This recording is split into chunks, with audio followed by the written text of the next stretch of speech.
Girl, how y'all doing? What's up, baby? Did you hear what's going on? Bernie Mac, rest in peace. His daughter is speaking out and she's telling y'all how she really feel about Cat Williams. Check this out. You ain't gonna believe this. I keep getting lots of contact about my thoughts on the Cat Williams interview on Club Shay Shay. The interview heard round the world. And I don't know, my take is probably going to be really, really boring. Number one, I want people to keep in mind, my dad has been dead for 15 years, so I have not been fully immersed in the world of comedy. I don't know the ins and outs of that like that anymore because my end has been gone for 15 years. You know, I've got friends in the game, but we don't sit and talk about, stuff like that. So I don't know Cat Williams. Never met him. That's one person I never did get to meet when my dad was alive. But from everything that I've ever heard my dad, say, he's always seemed like a stand-up dude. So I have no qualms, no quarrels with him.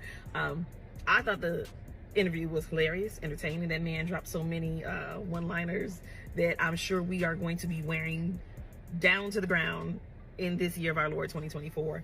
But one of my biggest takeaways in watching people's responses was how people were kind of like, oh, that's kind of sad, like outside of being, tickled by it. And I've seen people say stuff like, it's like watching, your uncles go at it and you're like, oh, why can't we all just get along? Well, I mean, because everybody doesn't get along. Like, I think that's one of the misconceptions about comedians, and I guess it's due to the fact that what they do brings so much joy to others, that the perception, the expectation is that behind closed doors everybody gets along, everybody it's love.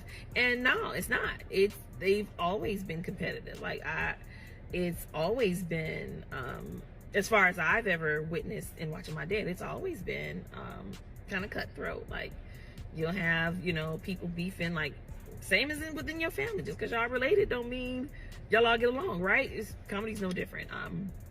But for me, Cat Williams has my utmost appreciation and respect for giving my dad his props and his flowers, and I felt like it was genuine.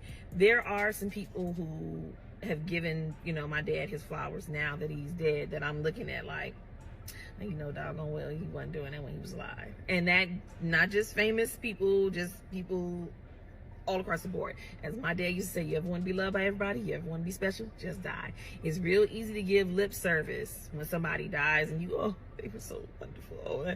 And that's not how you felt when they were alive. But when Cat spoke of my dad, for me, I felt his heart. I felt that it was genuine, and I appreciate it.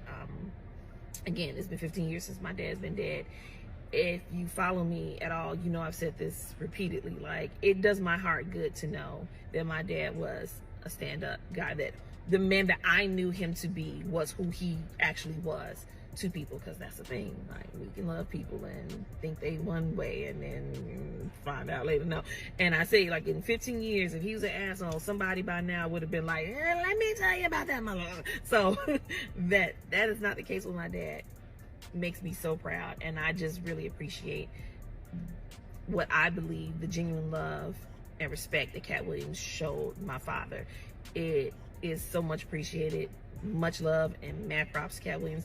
I would love to sit down and just have a conversation with Cat Williams, because I think that is probably the most entertaining and gem dropping conversation I probably would have in my life outside of conversations with my dad. So yeah, so that's my take. Like I said, probably boring, but that's what I thought. Again, much love and respect to Cat Williams.